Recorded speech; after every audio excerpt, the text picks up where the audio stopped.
It's all burning down. 6 months from now, I don't know what's going to be left.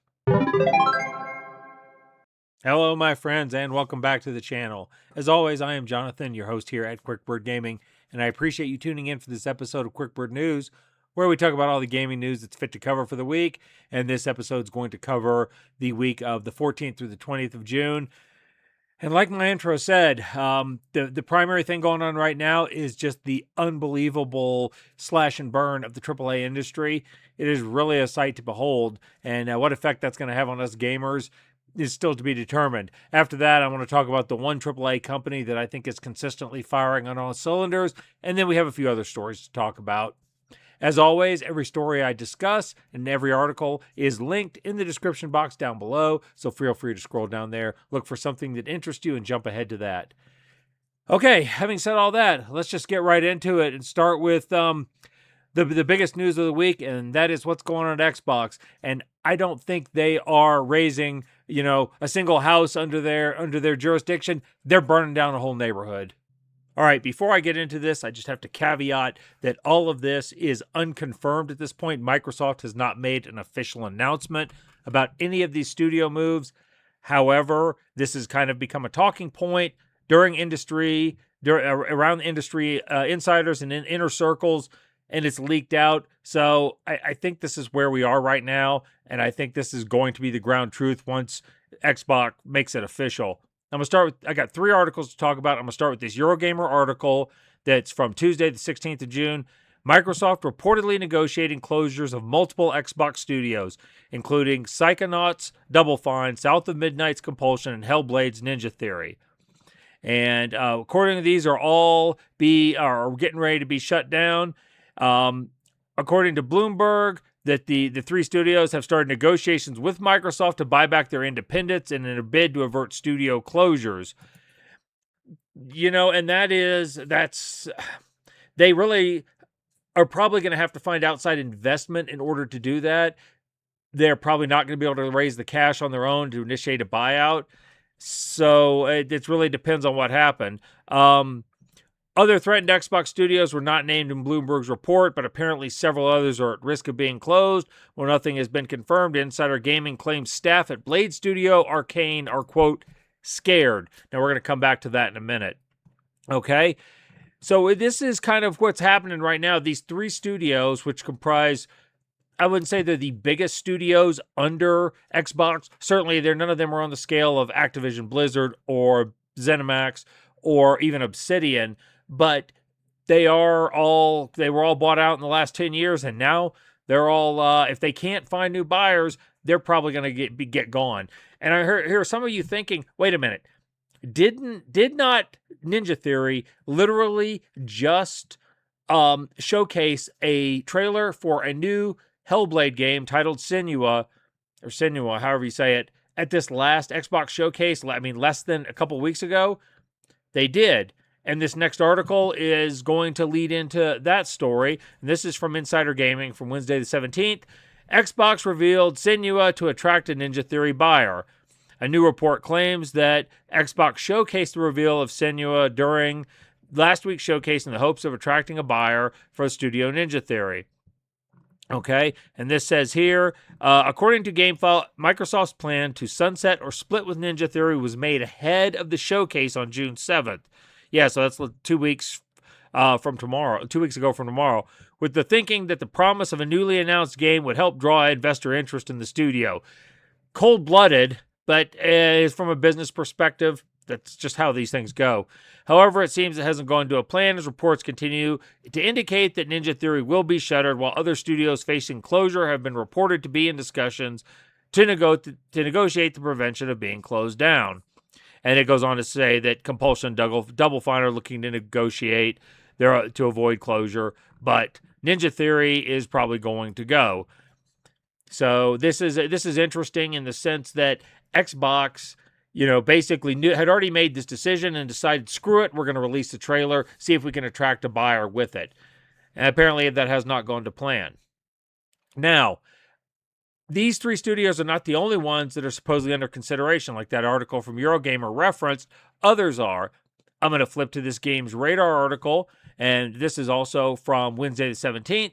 Elder Scrolls and Fallout developer Bethesda, quote, will be fine. They make all the money, but layoffs for the rest of Zenimax have begun, Duke Nukem co-creator says. Okay?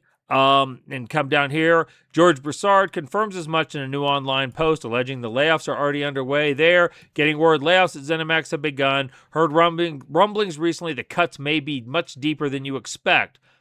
You know, what does that mean for ongoing projects like Elder Scrolls 6? In response to that type of comment, he seems to agree that it won't affect anybody. Somebody said, the comment rather said, stating the layoffs might not affect anybody working on Fallout or Elder Scrolls. Broussard agrees. Oh, is that public now? That's exactly what I heard a few days ago. As for Bethesda itself, Broussard doesn't appear to be too concerned. Bethesda will be fine. They make all the money under ZeniMax. Okay. He says it's the hard truth of it all, earnings and profit. It's also amplified when there's a regime change with Asha Sharma taking over for Phil Spencer at Xbox. He goes on to say a zillion devs and a lot of studios are going to burn for the sins of the fathers, and there's a lot of Xbox management to blame here going back 15 years. That might be the most accurate thing I've heard today. So you think, okay, if you're talking about ZeniMax and you're not talking about Bethesda, who are you talking about? Well, you're talking about ID Software, and the Doom people. You're talking about Arcane, obviously. We mentioned that in the previous article. That's working on that Blade game. You're talking about Machine Games that makes the Wolfenstein series. Those three studios could all be under in dire threat. Now, Arcane had already took a big hit a couple years ago with the release of Redfall. Arcane Austin, I think this is the studio that made Dishonored and Prey primarily. They've already been shut down, and this is an Arcane studio. There's an Arcane studio still in France, and there might be another one, but they could be in danger. And id Software, John and Brenda Romero said a couple of weeks ago that they think that the games, the founders of id, said that they think the games industry is in position for even bigger crash, and maybe they already knew something from what was going on here. And so Microsoft right now is very likely going to be gutting Xbox, and it makes you go, you wonder who's left. So, well, aside from Activision, Blizzard, Bethesda, Obsidian, Playground Games, which has got this upcoming Fable game in February. They just had a great release with Forza Horizon 6, I think did very well. Fable, we'll see. I don't know how it's going to go, but Xbox clearly is going through some major reductions, and I think we all saw it coming. Well, since we're just careening from bad news to bad news, I'm going to move on to the next one. The Eurogamer article from Tuesday the 16th. Aphelion and Life is Strange developer Don't Nod in trouble as it struggles to secure funding for its next project. Don't Nod, the French studio behind Life is Strange, Lost Records, Jason, and more recently Aphelion, however you say that, could soon run out of money. The developer and publisher revealed in a new financial report its cash reserves may be depleted by November. I'm not great at math, but I'm recording this in June, and my math skills tell me that's 5 months from now.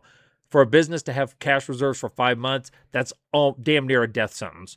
According to disclosures, Don't Nod's co-owner Tencent is not interested in funding its next project, nor is it willing to increase the financial stake in the studio. Tencent acquired shares in Don't Nod in the post-pandemic boom of 2021 and currently holds a 42% stake in the business.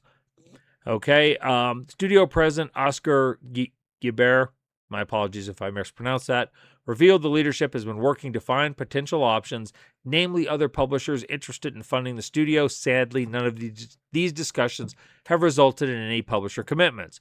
It's not yet clear what this means for the studio, but it's not unrealistic to assume cuts and layoffs could follow.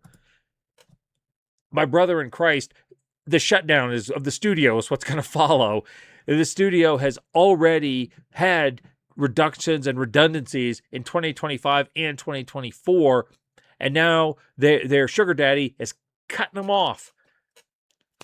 Unless somebody else steps into the gap to prop this company up, they're done. And I did a little bit of digging, and I saw that for Aphelion, their latest release, the budget on this was about $8.5 million. I have seen sales estimates as low as 5,800 copies moved.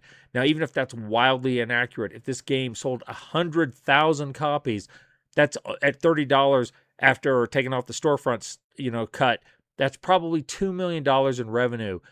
That's not sustainable for this company, especially when they're already, working so close to the edge as it is. And I mean, it's just not sustainable. I played Life is Strange, and I wanted to say there's a game called Tell Me Why that I thought they developed. Maybe it was a different company, but I played these games. They're fine for what they are, the narrative adventure style, but clearly they are not resonating with a wide enough audience. And it's unfortunate because I want gamers, me, I'm always on the side of the gamers, and I want gamers to have games they can enjoy, but there's just not enough of them to prop this company up. And I mean, I think they're finished. I don't think there's any way that unless they get a miracle Hail Mary, and frankly, if companies like Tencent and they can't get somebody like Nexon or NetEase or Krafton to bail them out, sayonara. We just can't go a week without talking about Bungie and Marathon, so why not? Let's just rip the Band-Aid off.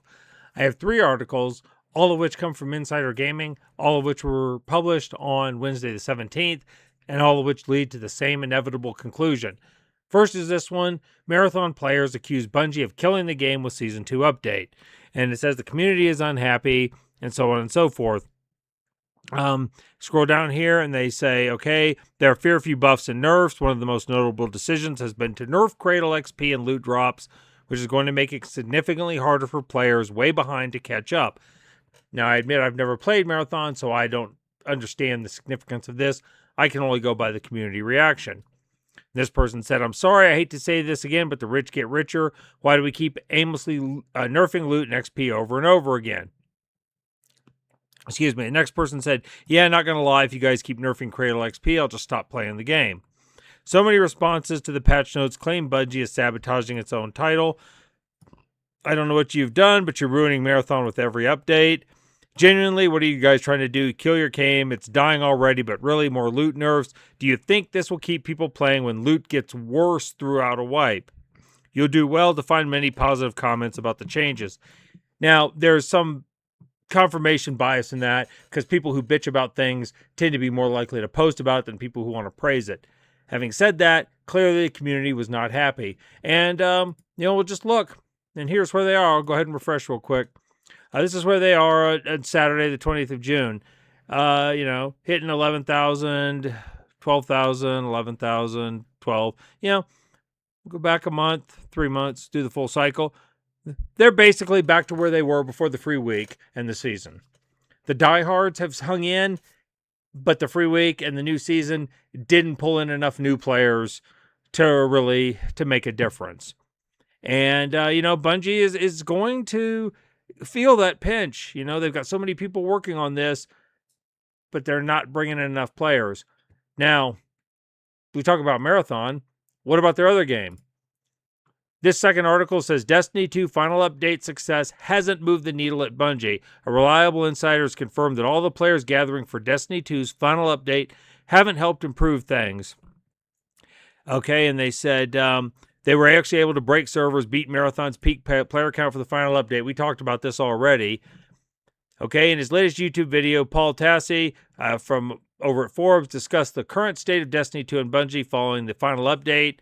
He talked about the recent reports of Bungie laying off people. Tassi also inquired with his internal sources about whether the highly successful final update had improved the situation at Bungie. He received a straightforward, one-word answer: no. The insider also added, the game is receiving a final hotfix, which means there's no more ongoing support for the title. The only time a team will intervene if something happens that's game-breaking. They are not even keeping a small team around to do the bare bones of what would be required to keep this game from breaking. So Destiny 2, they posted the final patch. They released all that additional stuff. They got all those players in. But it hasn't changed the situation at Bungie. As the third article points out, Bungie is set to lose roughly 400 staff in its summer layoffs, which is about half. Now, like the Microsoft layoffs, this has not been confirmed yet, but it's starting to pop up more and more. I'm seeing it from more and more sources. And this particular one comes from a French journalist who appeared to share in a recent tweet that Bungie should expect massive layoffs this summer. At least 50% of the staff could be affected. Okay, and this all stems from the current state of its two prominent titles. And let's see, they put the situation in the fact that Destiny 2 they're no longer supporting. Marathon has been underwhelming, to say the least. And they said, add these two situations together, and unless there's another game in development, which by Bungie's own admission, they've not said that there is. Destiny 3 has not been greenlit. And even if it was greenlit tomorrow, it would be at least several years before it came out. They don't appear to have anything in the tank. And they said there simply isn't a need for 800 staff members to work on an underperforming Marathon and a now defunct Destiny 2. So, this is not as widespread at Sony as what is supposedly going to happen at Xbox. But if this does come to pass, if Bungie lays off half its staff, that is going to send an earthquake. And the fact that they are banking everything on Marathon and they don't have another game in development, studios have shut down for less. And for Bungie to be shut down, I think would be a catastrophic blow to the AAA gaming industry. Okay, now that I talked about all that doom and gloom, I want to talk about one AAA company that is firing on all cylinders right now, and that is, of course, Capcom. Some other AAA companies like Rockstar and CD Projekt Red aren't doing too bad, but Capcom is the last year and a half or so is just generating content after content and doing it well. I want to touch on this Game Rant article, which comes to us from Friday the 19th. Pragmata giving away free DLC in celebration of Father's Day. Capcom reveals that the fan favorite Scribble Suit cosmetic will be available to download for all players in celebration of Father's Day. Okay, so they're giving away free DLC for a franchise that has done, there's a new entry in a franchise and a new franchise first entry. I'll get that right one of these days. That is done quite well, and so they're giving away DLC for it. You skip over to this Insider Gaming article or Instant Gaming news article. Capcom details. Okay, it's Gamescom 2026 lineup, and they say, there we go, they're going to have another look at Onimusha.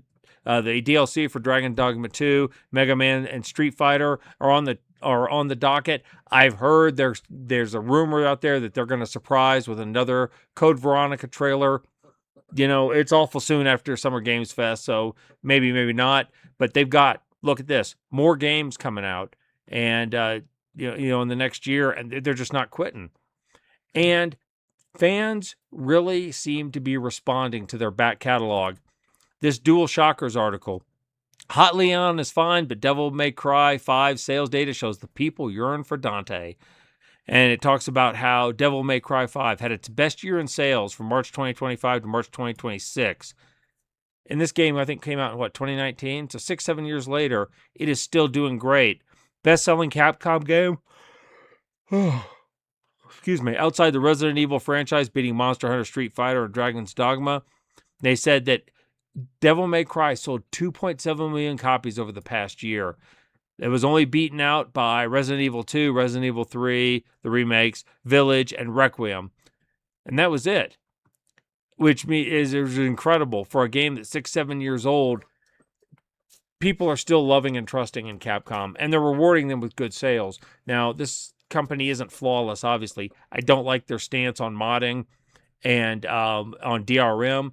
And obviously, the Monster Hunter Wild release last year had a lot of problems with optimization on PCs that I think they really dragged their heels in fixing, if indeed they have fixed them. But as a whole, players love their games and are responding to them, and Capcom is not sitting on their laurels. They're constantly working. They're not doing the 7 to 10 years between games that's happened to so many other companies. They're putting games out, and they're making progress. I understand they've actually expanded. They've hired more people. They gave all their employees raises a couple years ago. This company is doing things right, and the business model they have should be a model for most of AAA gaming. Okay, we have a few more articles to talk about before we wrap up. I'm going to start with this Insider Gaming article from Wednesday the 17th. Future Control titles depend on if Resonant, quote, does well. Now, I really liked the first Control game. I had a really good time with it. I know they're taking this in a new direction. It's going to be more of a melee type game, which is fine. And I'm a little disappointed we're not going to see Jesse Fadden's the continuation of her story. We're going to go to her brother, but I'm interested to see how this does when it comes out. This will be the third game in the series. If the second mainline, the third one, if you count FBC Firebreak, the multiplayer game, the less said about that game, the better. But when we come down here, they say Remedy is looking towards long-term control franchise. They sat down with Control Resonance art director Elmeri Ratanen, and Ratanen noted that unlike Alan Wake or Max Payne, it's not the franchise isn't named after the protagonist. And they say, okay, back in 2019, it was Jesse's story. Now it's Dylan's. It's time to explore the other side of the coin. But a coin only has two sides. So what comes next?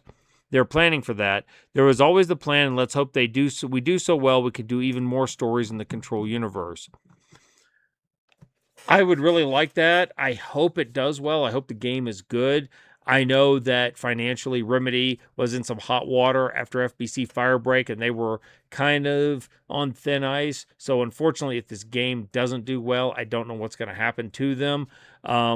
But so far, it's looked good. I know they're also working on Max Payne remakes. So they've got some stuff cooking.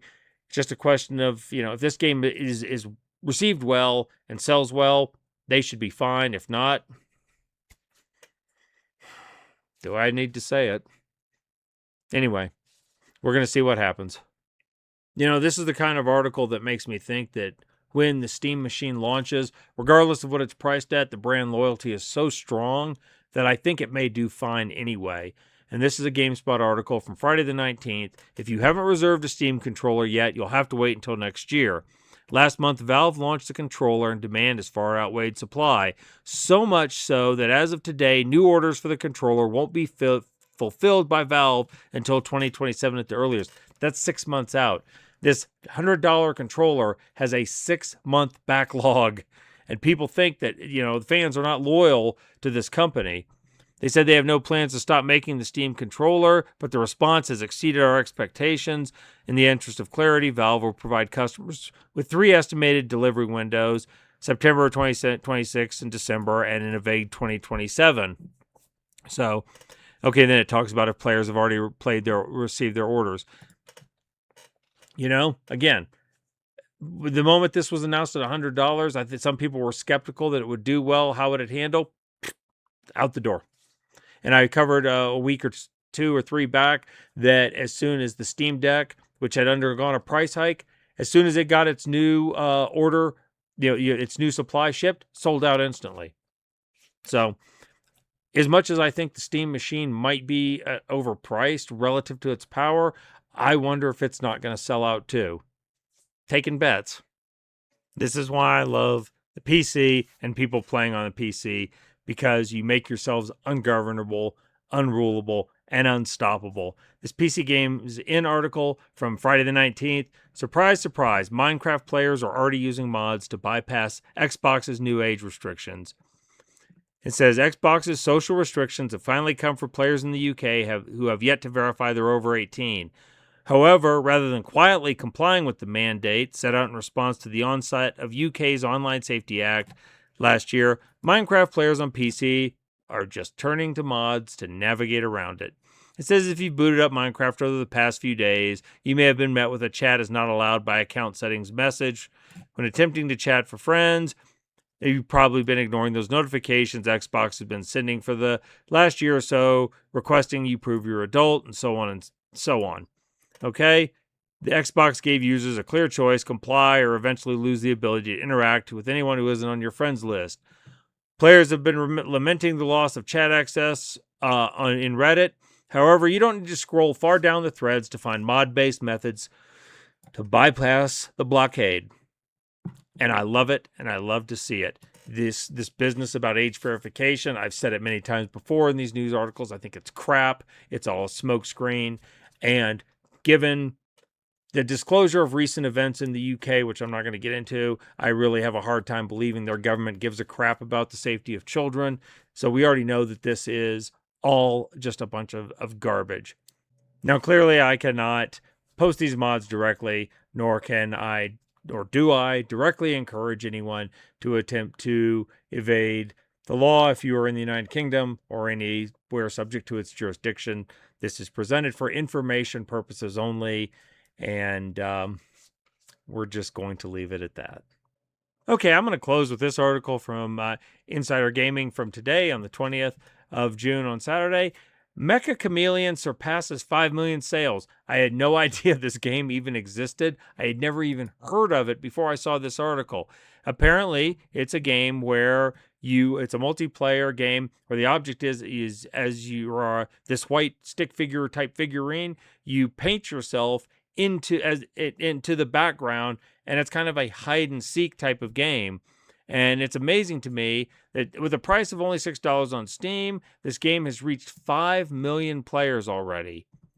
And this game just released on June 9th, so 11 days ago, and it's already sold 5 million copies. And you know what the dev team size is? I checked. 2 people. 2 developers made this, and they've had a 5 million copies sold. This is incredible that this has just caught fire and gone viral.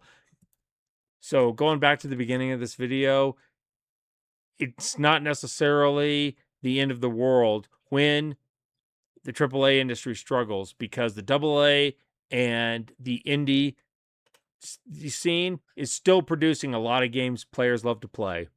So don't lose heart. You know, there's still going to be a lot of good games out there. All right, y'all, I'm going to call this one quits. I think I've talked probably long enough, and I'm fighting back the yawns. So it's time for me to go to bed and put this one to bed as well. As always, if you enjoyed this content, please consider leaving a like on the video. Hit that bell for notifications so you know when the next Quick Bird video is coming out. And if you are really enjoying it, please consider subscribing. I appreciate that support in advance. Also, drop a comment down below. Let me know what you think of all the AAA, catastrophic motion happening out there in the industry. I almost broke in the middle of this and started to talk about what I think the prescription for the AAA industry is, but I think that would have made the video too long. I will probably end up doing a separate video on it, maybe later this week or the week after, just to talk kind of about my thoughts on how they can right this ship before it completely sinks. Anyway, but that'll be something for a later time. So again, I thank you for tuning in. I will be back next week with more Quick Bird news. So until I see you again, y'all go out there, live your best lives, and y'all stay gaming.